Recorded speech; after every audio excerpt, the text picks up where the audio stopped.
large conservation organizations, such as the World Wildlife Fund and that sort of organization, are working very hard to preserve large tracts of the Amazon in situ and to essentially make large parks.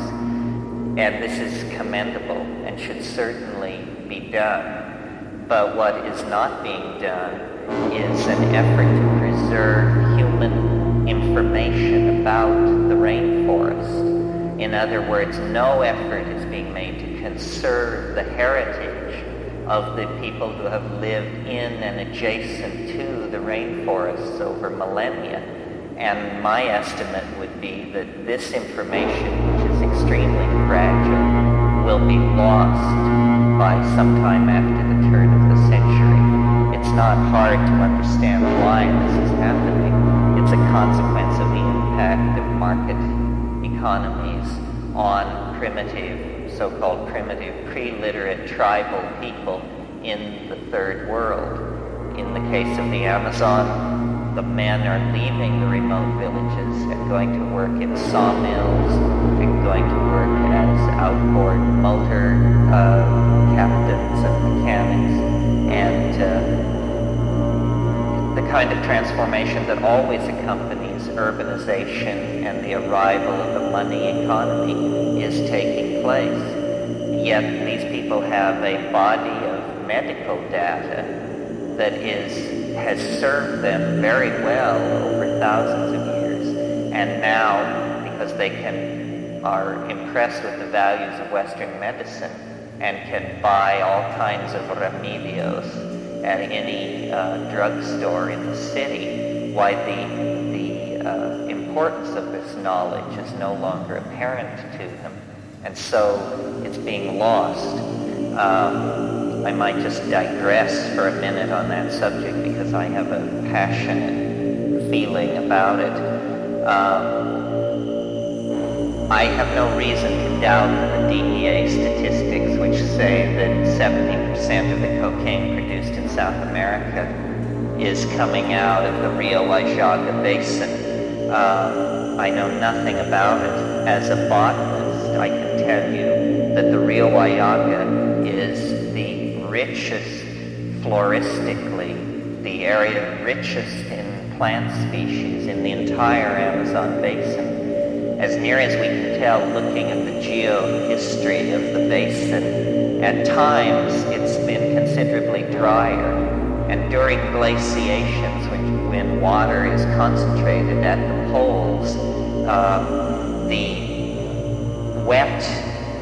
the high rainfall areas of the Amazon diminish in size. The Rio Wajaga is one of those areas that is always wet, and it has consequently produced a fantastic speciation of plants.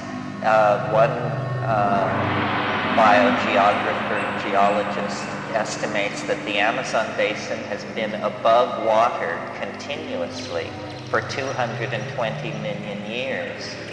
This is as long as most places in the world, longer than most places. It's estimated that the Madagascar plate, which is a relic plate that now comprises Seychelles, Mauritius, and the Malagasy Republic, has been above water. This is all, we're talking Eastern Africa, Indian Ocean here. That land has been above water 350 million years and is the oldest above water sites on the planet. But the Amazon basin, by virtue of heavy rainfall, continuous lack of inundation, and being tropical, has been like a laboratory for speciation, both of animals and plants. So that the Rio Wajaga, which is the concentrated center of this process, is like the most intense concentration of variegated species and genetic material on the planet. Well, it should be made into a vast natural park. If that can't be done, then it should be left alone.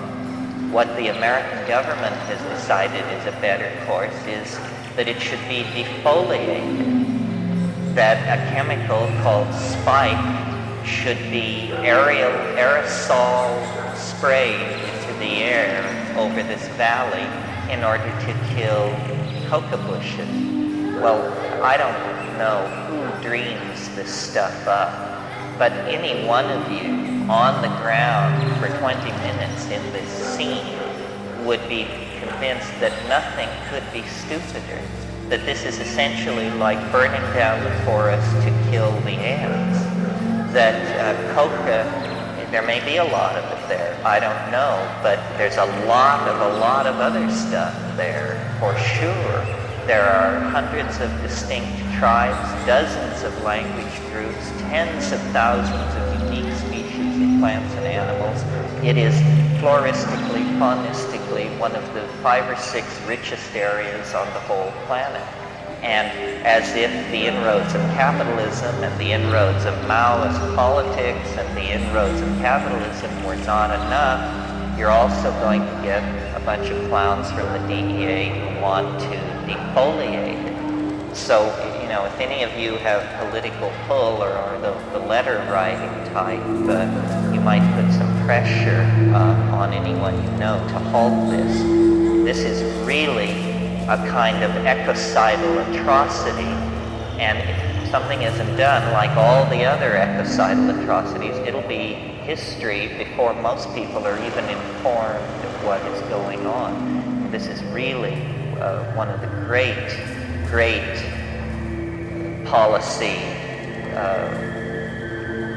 wrong turnings for many reasons. I mean, I don't expect the State Department to be sympathetic to endangered plants, but what is happening is all of Peru is being pushed into the arms of Sendero Luminoso, which is one of the most peculiar and radical political philosophies on the earth today. I mean, it rivals Pol Pot for having a no-holds-barred approach to dealing with its enemies. And Peru daily is being pushed into the arms of this extremely radical faction by a combination of mismanaged Peruvian economic policies and mismanaged American policies toward the campesinos, toward the poor people who grow the coca, because they are seeing Sendero as their only protector, their only hope. So it's a repeat performance of a sad story that has been seen in many parts of the world. Well, that's enough political polemics. What I thought I would do today is just briefly survey the world, looking at the shamanic options in the plant area, trying to see just what is available, what are the history, chemistry, pharmacology, and botany of the relevant species. So I'll go through this. It's in the way of a survey. It's not a rhetorical flight of fancy unless we lose control. Well, I've talked a lot about Africa in these meetings talking about the emergence of culture and my belief that it was catalyzed into existence, language and complex neural processing by exposure to psilocybin mushrooms in the veldt situation of ancient Africa. So I think I've said enough about that. What I would talk about today regarding Africa is the existing cults or patterns of hallucinogenic or shamanic plant usage in Africa. Africa is a special case because it is, of all the continents, the continent most heavily impacted by human presence, because of course human beings evolved in Africa. Fire was discovered and used in Africa before it was used anywhere else. And also the ecosystems of Africa had a particular fragility in relationship to the dryness that comes and goes with glaciations. So in spite of the fact that I propose Africa as the cradle of human emergence under the influence of psychedelic plant synergies, today Africa is noticeably poor in hallucinogenic plants. The most interesting hallucinogen in the African situation is Tabernantha iboga. Tabernantha iboga is a tree in the Rubiaceae, or a small bush, depending on edaphic factors. That means soil factors can cause it to grow different ways. Tabernantha iboga contains the alkaloid ibogaine. Ibogaine, there's a paradox about ibogaine, which is, of all the indole hallucinogens, it was the one most earliest to come to the attention of Western researchers.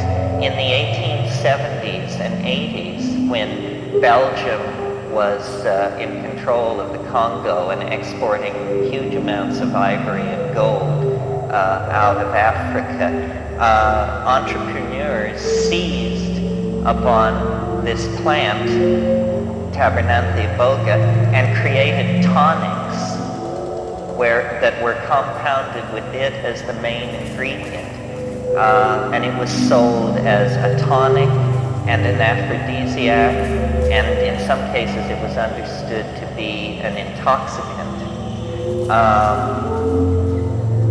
Much in the way that Vini de Mariani, the famous coca preparation, which was the rage in the 1880s in Europe, much in the same way that it was marketed, iboga tonics were marketed in the late 19th century. But the alkaloid was never very thoroughly studied after the turn of the century. And of all the indoles, we know less about this one. It has a complex molecular structure, placing it closer in structural affinity to LSD than to any other psychoactive indole. It is,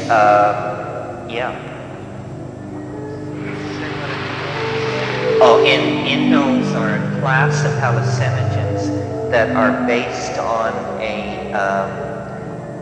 molecular structure that involves a benzene group, which is a six-sided structure, attached to what's called a pentexyl group, a five-sided structure. The 6 and the 5, and then built off on them, there may be another 6, that gives you the beta-carboline family. There may be just a side chain, that gives you the tryptamine family.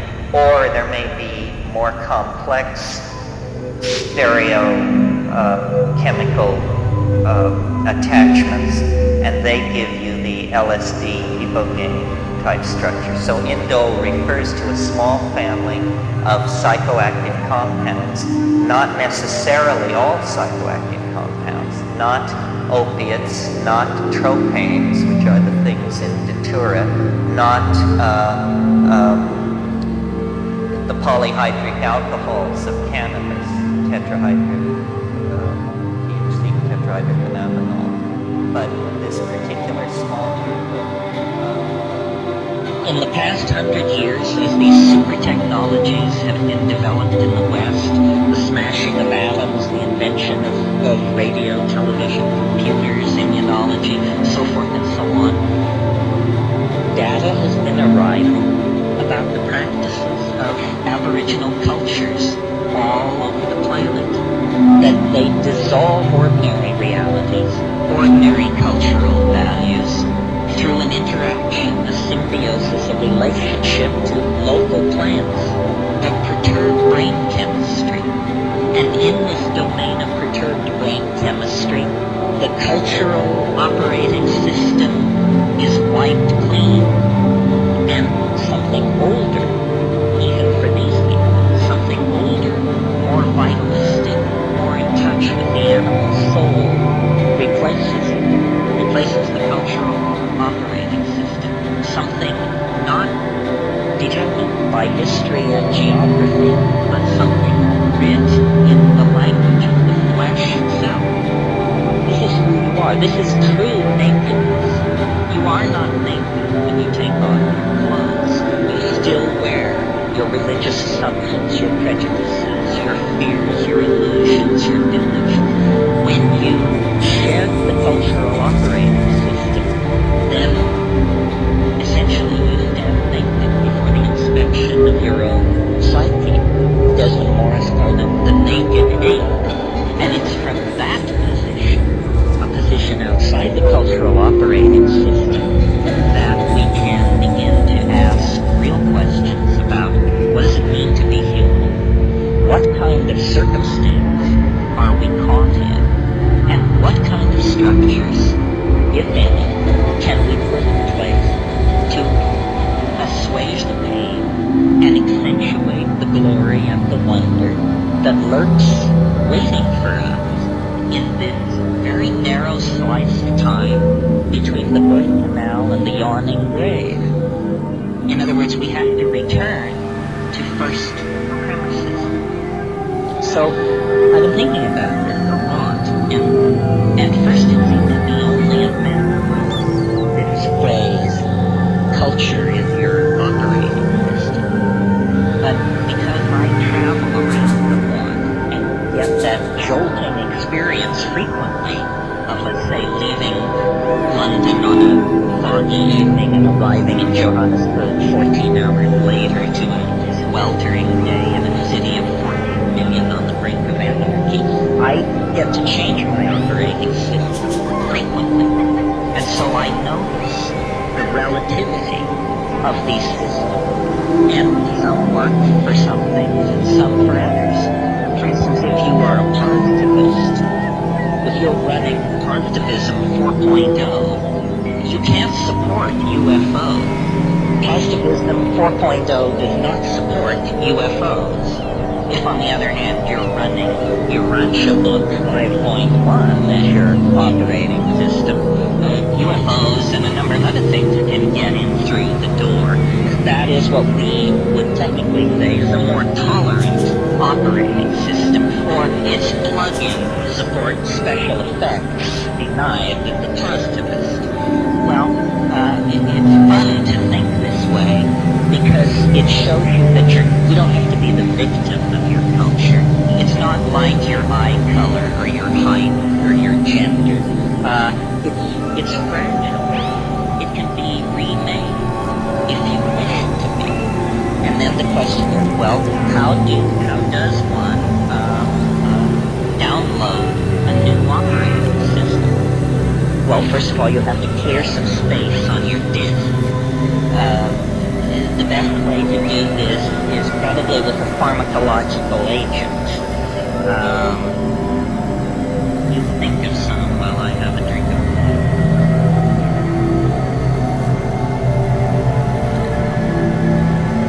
Psilocybin is an excellent disc. You can put a lot of things in the trash and have them just disappear with a psilocybin upgrade. Other pharmacological agents that will clear your disc are ayahuasca. And of course, these are gentle clearings of the disc, which take 5, 6, 7 hours. If you're in a hurry to dump that old tab and leap right into the new operating system, click on the button marked dimethyltryptamine. A compressed disk erasure will immediately be downloaded, unstuffed, bin-hexed, implemented, installed, run, and you will find yourself with an entirely different head. Now, shamans have always known, though they may not have used the kind of language I'm using here, shamans have always known this trick. What trick? It has two facets.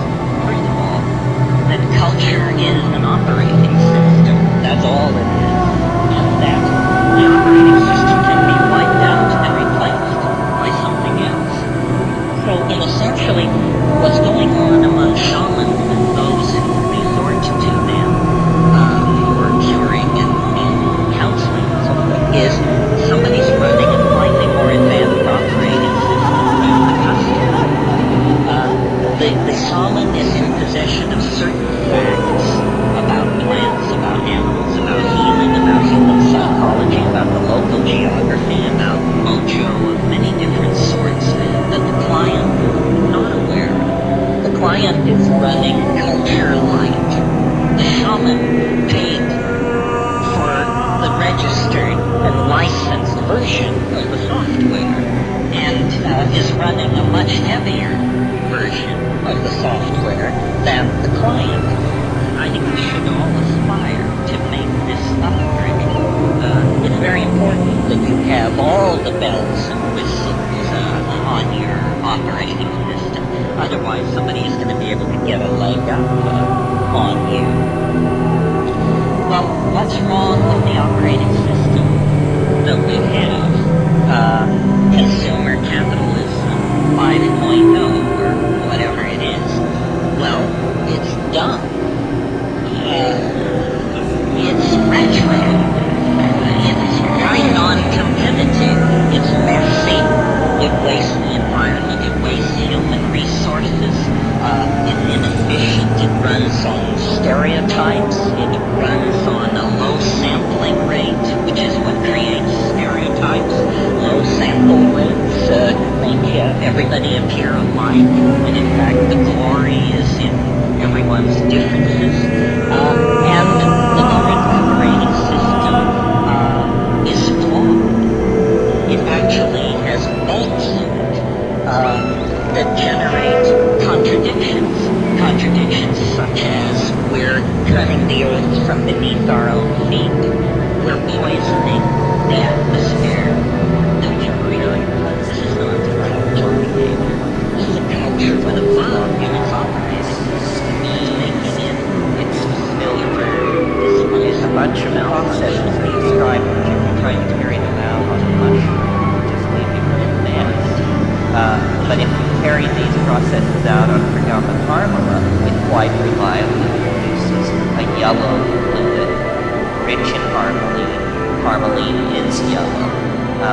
That is probably an intoxicant. So this is an area where research needs to be done. Any of you who are interested in ayahuasca or interested in native harmonies and psychotherapy, I urge you to look at Flattery's book.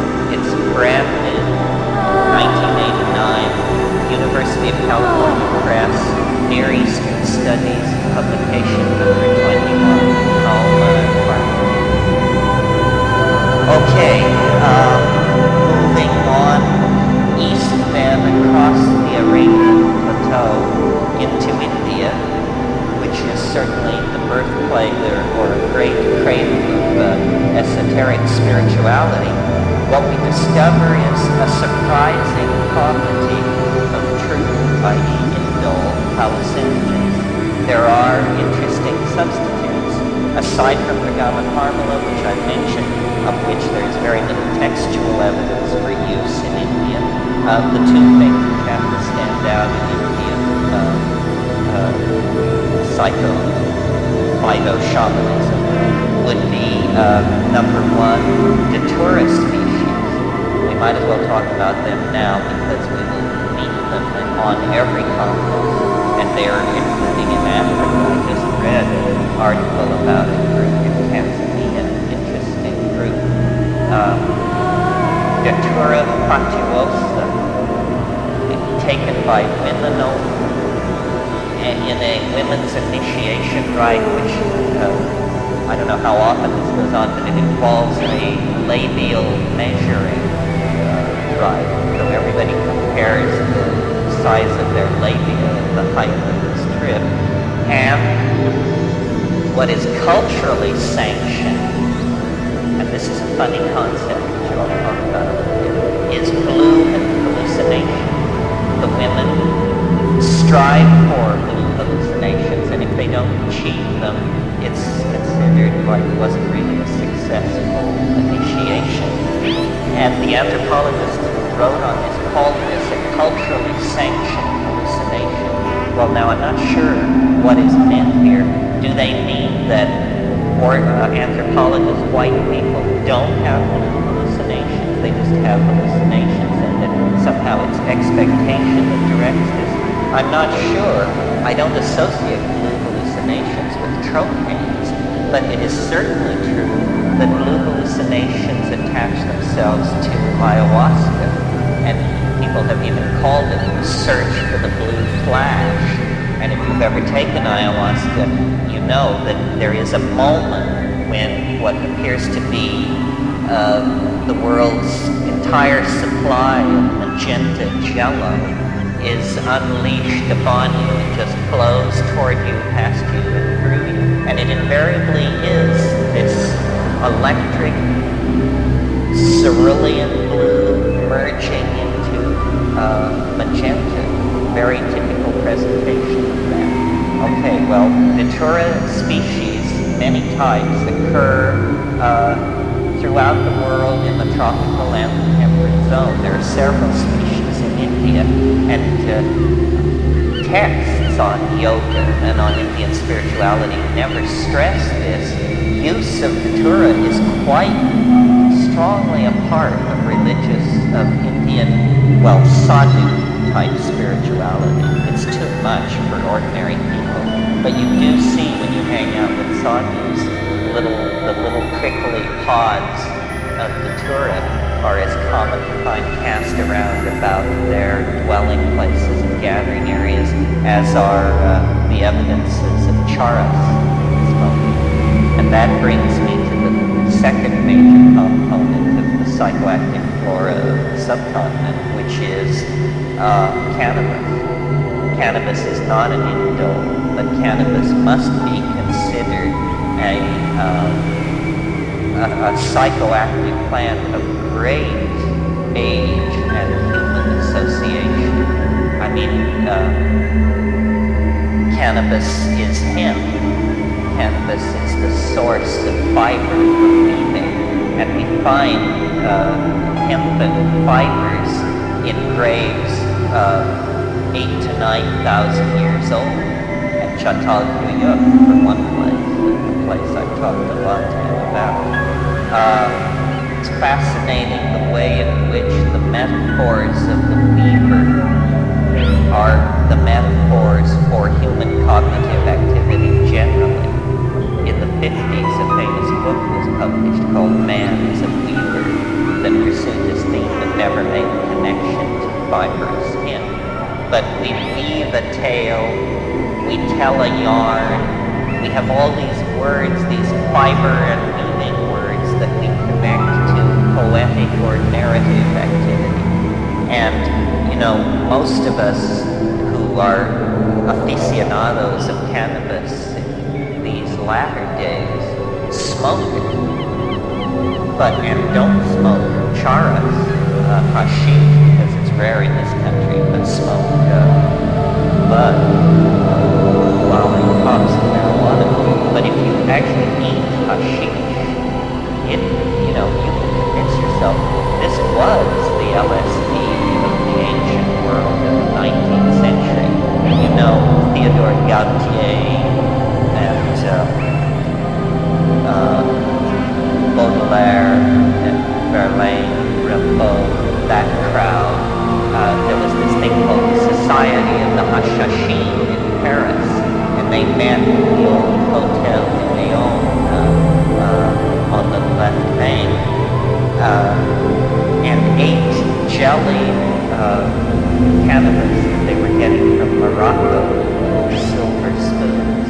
And the descriptions of these experiences make it clear that this was operating. They're not more florid or less florid than the descriptions of LSD that we get from Aldous Huxley and Tim Leary in the early 1960s. I mean, this stuff was taking them away.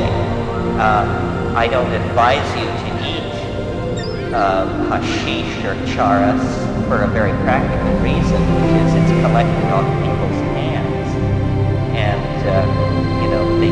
your immune system is just electrified by the presence of all of this material that's been rubbed off of your hands.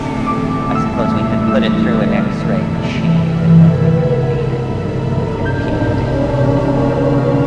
but we can't sell short the spiritual power of cannabis, especially when eaten. Some of you may know this book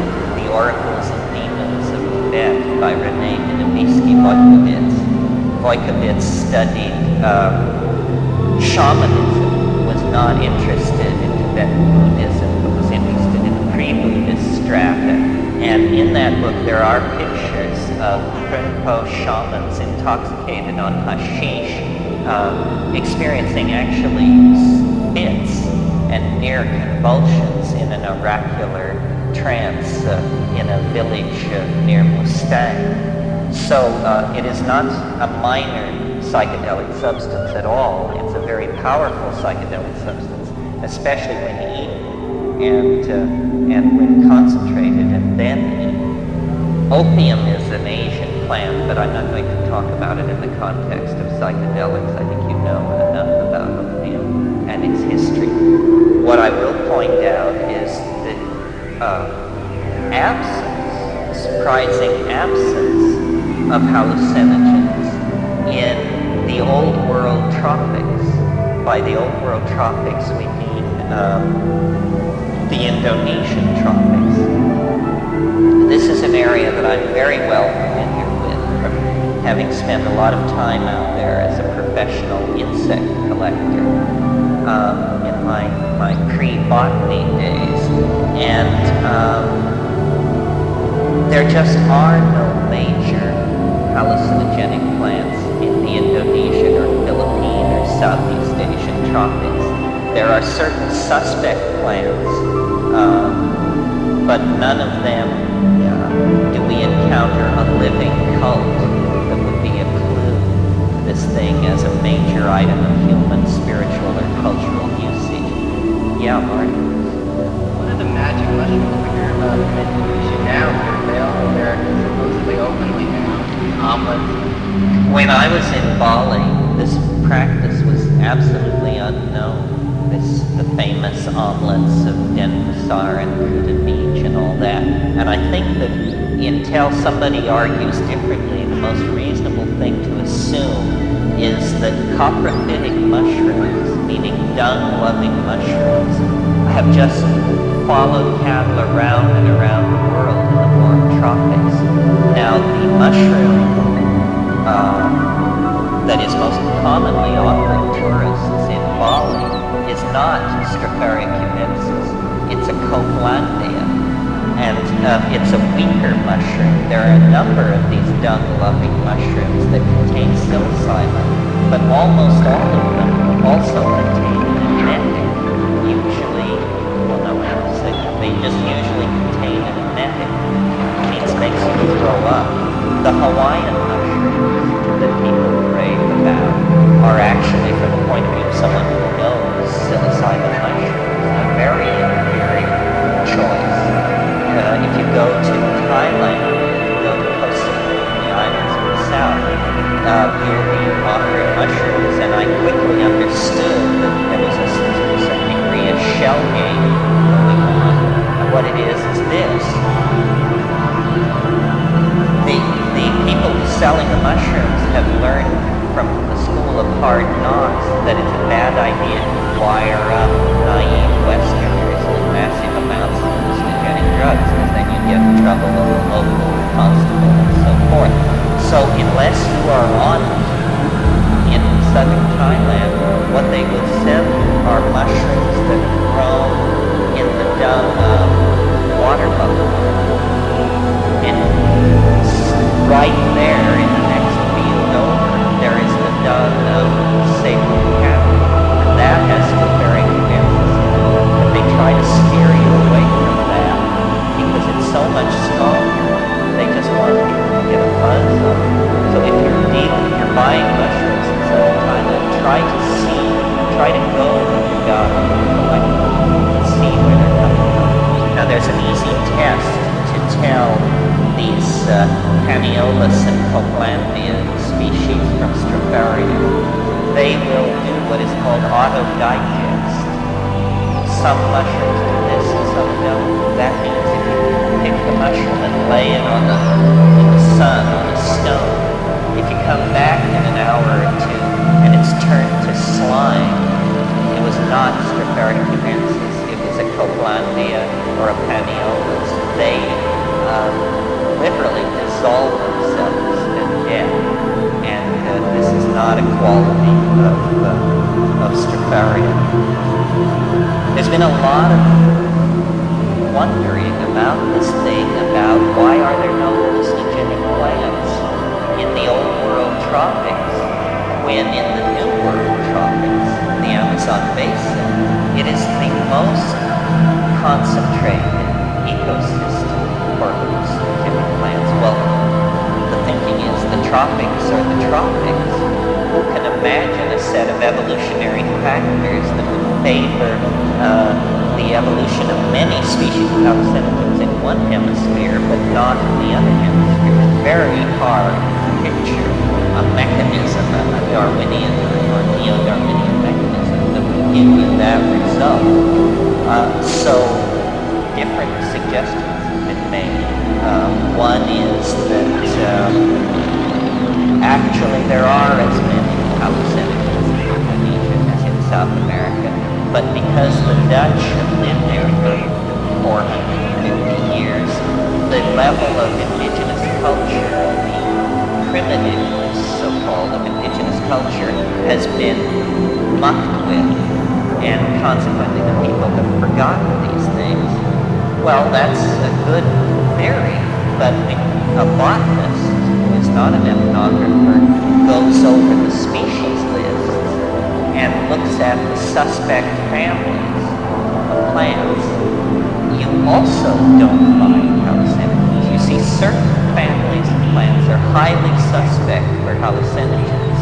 For instance, the Leguminosae. This is the family of flowering trees with finely divided leaves. This is a typical leguminous tree, this locust-like thing here. And they occur all over the world as trees and bushes. This is a family that always has a very exotic chemistry, not hallucinogens per se, but flavonoids, saponins, terpenes, suscoterpenes, all kinds of exotic tertiary byproducts. A mimosa is a typical example. Another family that is always suspect that you look at first is the Rubiaceae. We know this as the family that contains tea, and of course caffeine is an alkaloid that is sequestered in the bean of this plant in surprising concentrations. But some of the Rubiaceae contain DMT and other psychoactive compounds. Another family that is always one of the first ones you check out are the Euphorbs, the Euphorbiaceae. These are the fleshy old world succulents that bleed latex and cut. They often have extremely poisonous or sometimes psychedelic principles. Okay, so much then for the old world. As you know, when there is ice at the poles, there are land bridges between Siberia and Alaska, and this is the route that most anthropologists believe the major migrations into the New World took. Well, now an interesting consequence of this northern migration route to the New World, people didn't just set out on a trip from Manchuria to San Diego. This happened over centuries, millennia. The people would move a few miles and then have children die. And so what it means is that cultures crossing into the New World had to go through a cold neck, the neck of cold land, a floristically extremely restricted environment represented by the Arctic tundra. And we can imagine that this would have stripped away many traditions of plant usage as they moved north out of the areas where these plants occur. So,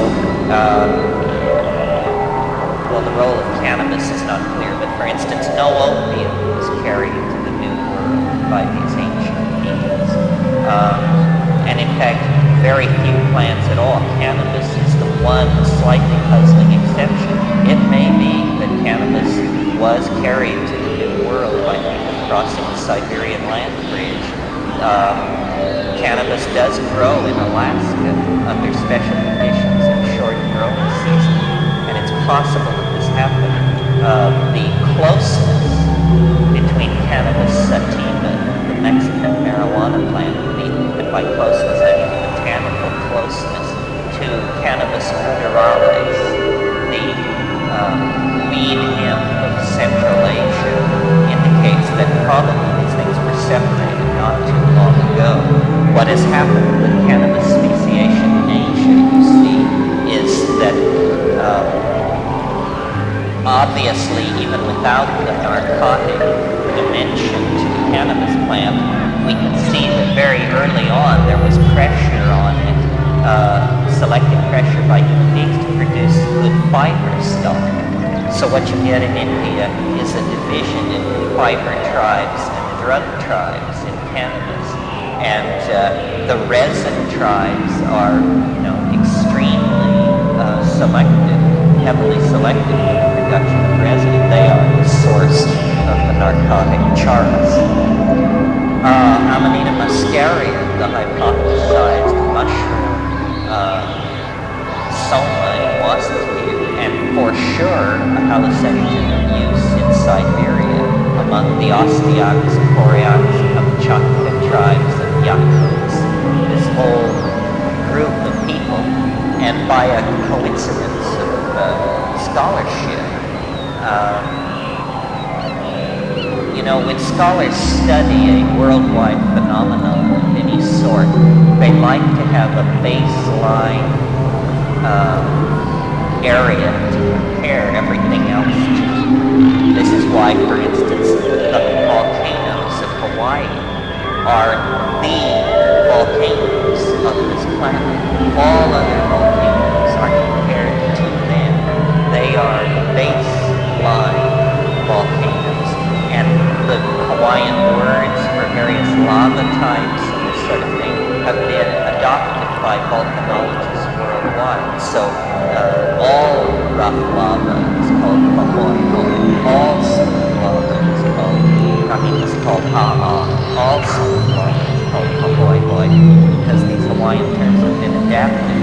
Well, a similar thing went on in the study of shamanism.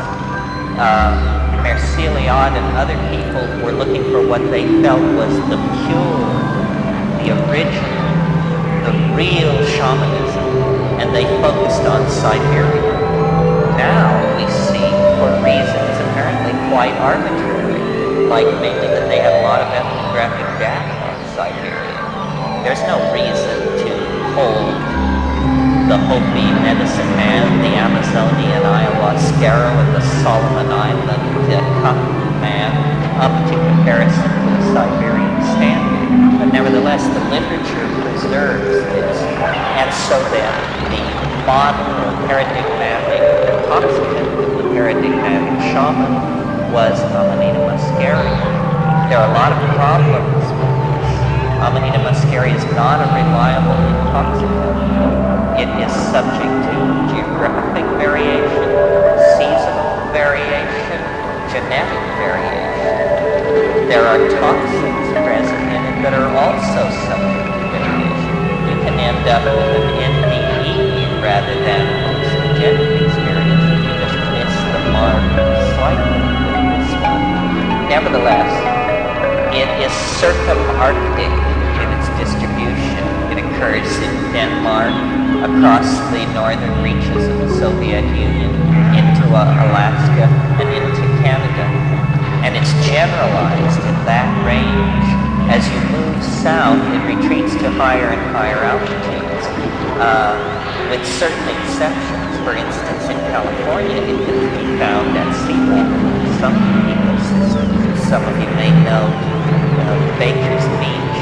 That's a beach that lies outside the Golden Gate Bridge in this very ritzy district of old mansions. Well, go on a rainy January day down to Baker's Beach, and there are a lot of birch trees and these kind of trees planted in old sea sand.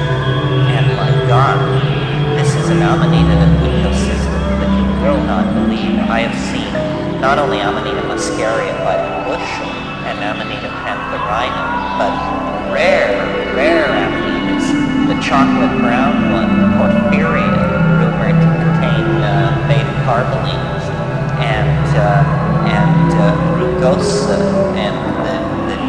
holy one, Barusa, the one they call the destroying angel. All of these entities can be seen within a half-mile walk of each other, specimens the size of pinheads. So what this means, you see, is that people then moving south through British Columbia and on into the Great Plains and western coast of North America had been shorn of their phyto-shamanic knowledge because they had just come through centuries and centuries of migration through hallucinogen poor environments. And to my mind, this explains the curious absence of major hallucinogens in North American Indian spirituality. North American Indian spirituality relies largely on ordeals, the Sundance ordeal, and this sort of thing. There are minor psychoactives, such as a chorus calamus, sweet flagroot, and there are, but really, North American Indian shamanism is not a shamanism of hallucinogenic ecstasy. The use of peyote, which might be offered as the counter-example, it's astonishingly difficult to document the use of peyote before just a few hundred years ago. I mean, we like to think, that people have been taking peyote in the New World for millennia, but in fact, it seems to be something that came up out of Mexico, where the Tarahumara may have had it in a very localized culture complex. But with the Indians in the western United States getting the shit kicked out of them by the U.S. Army, there was pressure for revitalization. And any of you who are anthropologists understand how this works. You put pressure on a people, they will launch revitalization movements. The ghost dance religion of the Sioux and Algonquin and Plains people was largely a revitalization movement based on peyote. What appears to have been going on in the temperate Mesoamerican zone anciently was the use of Sephora secundifolia. And Sephora secundifolia is a highly poisonous plant. It is what anthropologists call an ordeal poison, not a hallucinogen. Now, ordeal poisons are a rougher way to end up in the same place. The place on Earth, for unknown reasons or reasons not known to me, where ordeal poisons have been perfected is on the island of Madagascar, mentioned earlier in this lecture as one of those sites where land has been above water longer than anywhere else on Earth. And on the island of Madagascar, the Malagasy Republic, tribal people have located a number of plants that are extremely temporary poisonous, so that you think you're going to die. You beg for death, and you don't die. You recover fully in 12 to 16 hours. But it is so agonizing, and you so completely wish for death in this experience that when you finally realize that you're going to live through it, you have the equivalent of a psychedelic experience. I mean, you tears of joy well up, you embrace the earth, you give thanks to God, and you come clean. But this is a tougher way to do it than most of us might prefer. Sometimes you have psychedelic trips like that, where the fact that it is over is such cause for rejoicing that you hardly know who to thank. And apparently, North American Indian shamanism tended in this direction, and only peyote arriving late mitigated that, and peyote still partakes of this to some degree. I mean, it is a minor ordeal, especially if you eat enough peyote to trigger truly intense hallucinations. What I've found sitting in peyote circles is most people only take enough to be able to sit in the circle without nodding out. and at low doses, of